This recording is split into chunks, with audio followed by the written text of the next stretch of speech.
Assalamualaikum warahmatullahi wabarakatuh. Selamat siang semuanya. Di sini saya selaku Ahmad Akil Asidiki dengan NIM 2341040400005, mahasiswa daripada Universitas Islam Negeri Kiai Haji Ahmad Siddiq Jember, program studi Sejarah Peradaban Islam.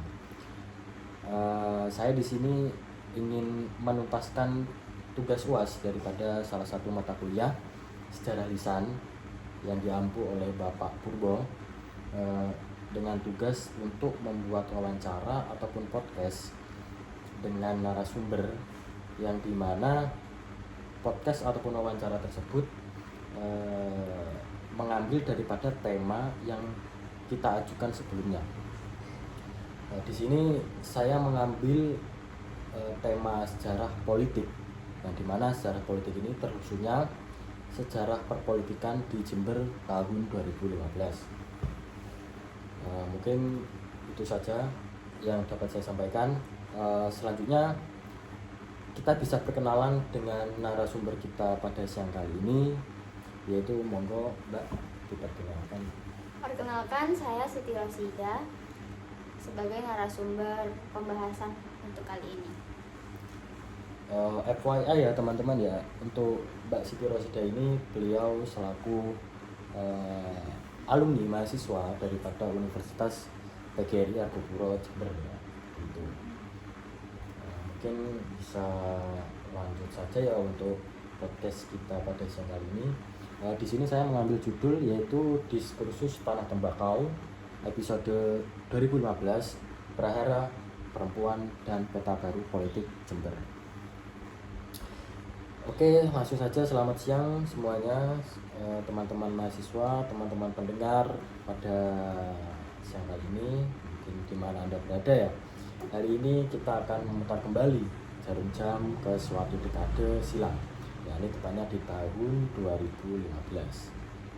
Bagi masyarakat luar, mungkin Jember hanya dikenal dengan Cerutu ataupun Jember fashion karnavalnya JFC ya. Tapi di tahun itu, yang tepatnya pada tahun 2015, ada sebuah gempa politik yang dimana episentrumnya berada di alun-alun Jember. Hari ini saya kedatangan tamu spesial nih yang mengamati betul bagaimana dinamika itu terjadi. Selamat datang Mbak Rosida pada podcast kali ini. Mungkin sebelumnya, sebelum kami lanjut ke podcast kali ini, informasi bagi teman-teman, di sini kami mengambil daripada sumber-sumber yang ada di internet ataupun dan sebagainya, artikel. Jadi mohon maaf apabila kami untuk podcast kali ini menurut ke bawah ya, karena ada sumber-sumber yang sudah di-HP seperti itu. Selamat siang, senang sekali bisa membahas ini.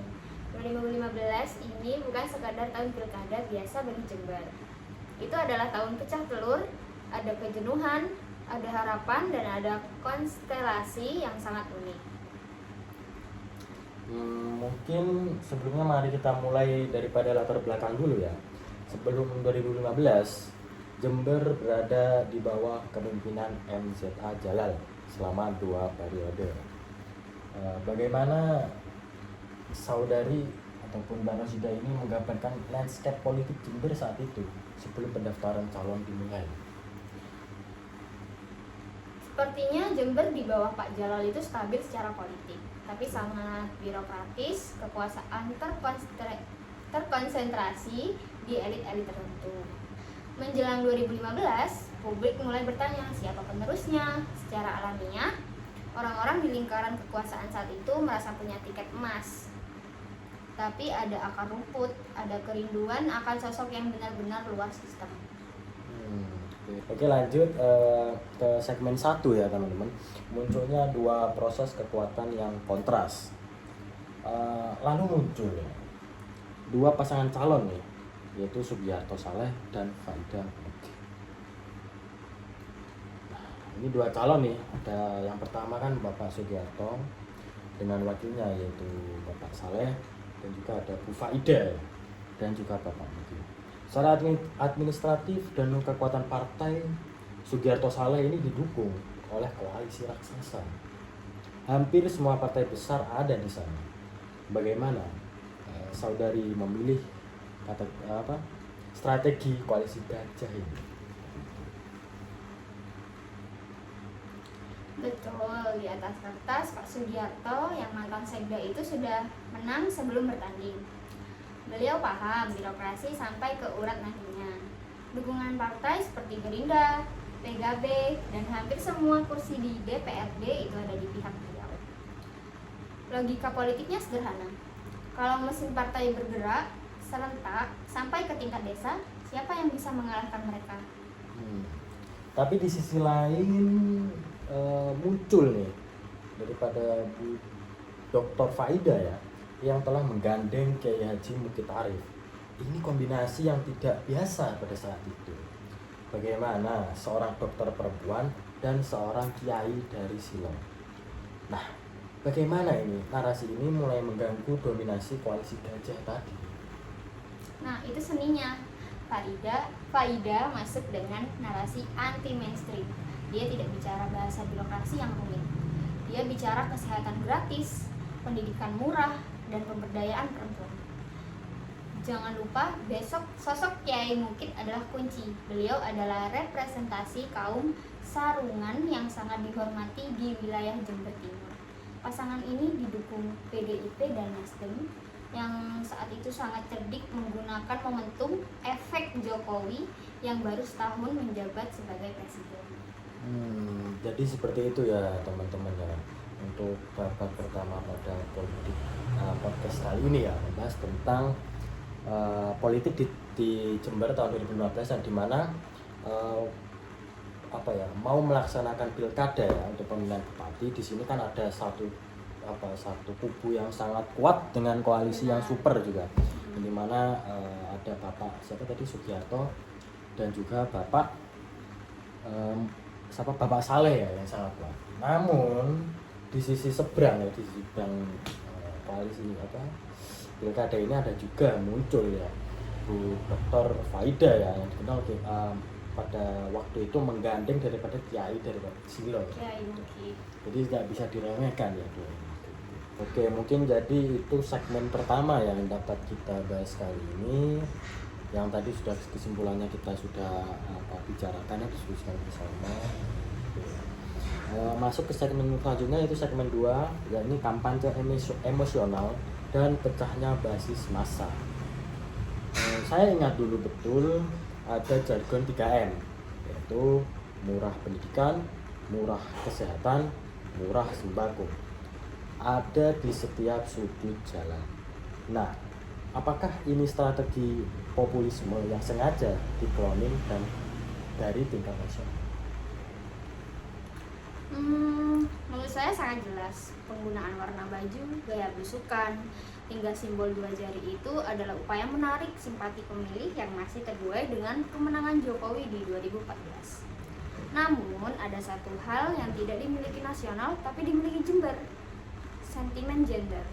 Dr. Faida berhasil menggerakkan kaum perempuan di desa-desa. Mereka merasa punya harapan bahwa urusan dapur dan kesehatan anak akan lebih diperhatikan oleh bupati perempuan. Oh, oke. Jadi memang Bu Faida ini bergerak melalui kayak keresahan masyarakat. Artinya beliau ini muncul dengan solusi seperti itu ya. Betul. Memaparkan bahwa adanya memperhatikan tentang urusan dapur, memperhatikan tentang anak-anak dan lain sebagainya. Jadi memang saingan daripada Bapak Sugiarto ini memang tidak kaleng-kaleng ya dengan gelar doktor beliau ya Bu Faida. Tepuk tangan dulu untuk Faida. Tapi kan tentu jalannya tidak mulus. Ada gesekan, ada isu politik identitas, bahkan ada skeptisme terhadap kemampuan perempuan memimpin Jember yang keras. Nah, bagaimana saudari Rosida melihat daripada dinamika di lapangan? Pastinya tensi sangat tinggi ya. Jember sempat terbelah. Di satu sisi, pendukung Pak Sugiarto menekankan pada pengalaman dan stabilitas. Mereka bilang Jember butuh pemimpin yang sudah tahu cara kerja pemerintah, bukan yang baru belajar. Tapi pemilih Jember saat itu, terutama pemilih muda dan ibu-ibu, sedang jatuh cinta pada ide atau perubahan. Mereka ingin orang baru. Disinilah mesin partai besar tadi mulai kedodoran menghadapi gerakan relawan yang lebih cair dan organik. Seperti itu. Jadi mungkin karena munculnya ide-ide ataupun program-program dari Bu Faida ini ya, masyarakat Jember akhirnya mulai tertarik nih, mulai dari kaum pemuda-pemudi di Jember, kaum ibu-ibu yang dimana mereka ingin ada sosok baru pemimpin gitu ya, yang memiliki ide-ide yang sangat bagus pada waktu itu. Oke. Nah, mungkin kita bisa lanjut ke segmen selanjutnya yang menjadi segmen terakhir pada podcast kali ini ya.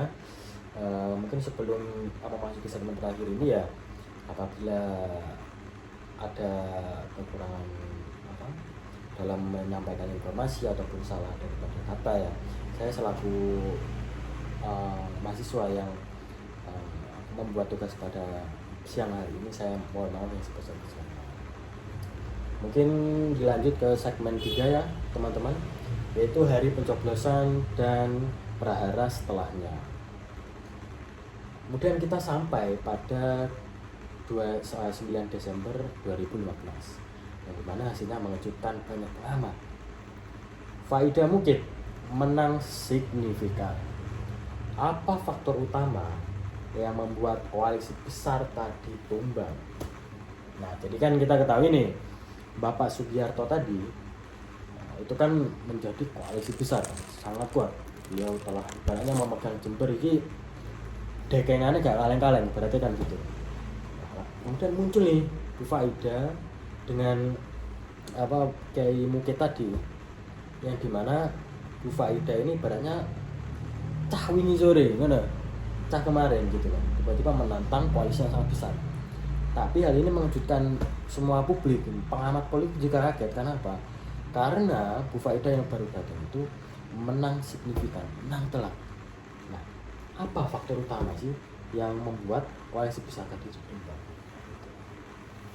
Yang pastinya ada dua hal.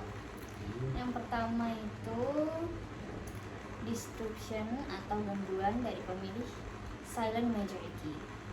Mereka tidak ikut rapat partai, tapi mereka tersentuh oleh bantuan kesehatan gratis Dr. Faida jauh sebelum pilkada dimulai.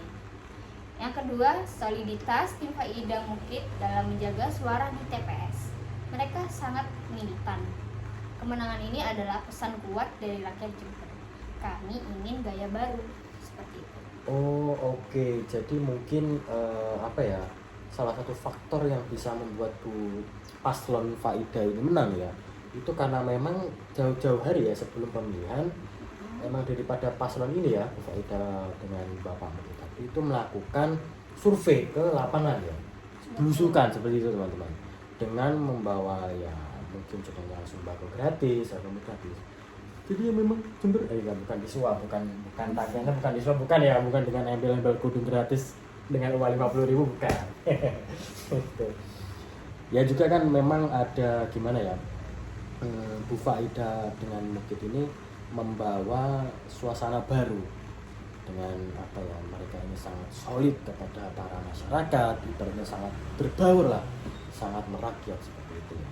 Dan juga warga Jember ini ingin mempunyai pemimpin dengan gaya baru ya, dengan mungkin karena mereka itu sudah bosan dengan kepemimpinan partai seperti itu. Ini belum tahu risiko. Nah, kemenangan ini mencatatkan sejarah nih. Jember punya bupati perempuan pertama. Ini sangat bagus, memang mungkin bisa tepuk tangan lagi kepada Bu Faida yang dimana beliau menjadi bupati Jember pertama ya. Sangat bagus ini, gerakan baru ya. Tapi setelah pelantikan, sejarah mencatat kembali Jember justru masuk ke era konflik politik yang panjang antara bupati dan DPRD. Apakah ini benih yang sudah tanam sejak 2015? Apakah seperti itu saudari Rosida? Gimana pendapat Anda? Menurut saya ya tentu, karena Dr. Faida menang dengan narasi melawan elit. Ketika dia menjabat, komunikasinya dengan DPRD yang mayoritas adalah partai pendukung lawannya menjadi sangat kaku. 2015 adalah puncak romantisme rakyat, tapi juga awal dari 5 tahun penuh ketegangan politik. Itu adalah konsekuensi dari lahirnya pemimpin yang benar-benar berada di luar sistem politik tradisional Jember. Oh oke, jadi memang gimana ya, apabila orang muncul dengan ingin membawa suasana baru, ingin merubah Jember memang seperti ini ya Mas, pasti ada pihak-pihak ataupun golongan tertentu yang menentang hal tersebut. Kita contoh gini ya. Contohnya saya memimpin nih, saya memimpin dengan gaya politik saya. Nah ini sebagai contoh. Dengan saya ya ibaratnya kayak apa ya, korupsi ini itu ada pihak-pihak saya mengkorupsi lah. Kemudian ada nih Mbak Rosida muncul melawan koalisi saya, ingin menggantikan saya daripada kepemimpinan seperti itu, dengan bahwasanya dengan jargonnya Mbak Rosida, kepemimpinan jujur, kepemimpinan ramah dan lain-lain. Nah itu membuat adanya pihak-pihak saya yang tidak suka dengan cara kepemimpinan beliau.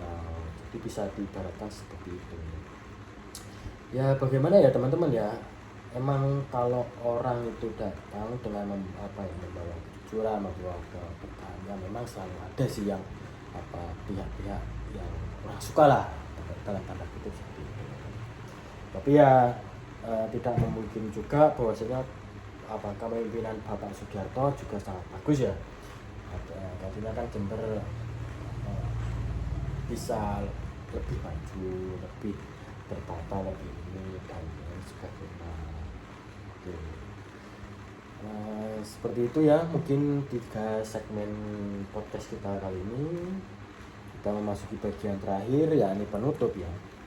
Pelajaran dari 2015, jika kita melihat kembali hari ini, apa warisan terpenting dari Pilkada Jember 2015 bagi demokrasi kita?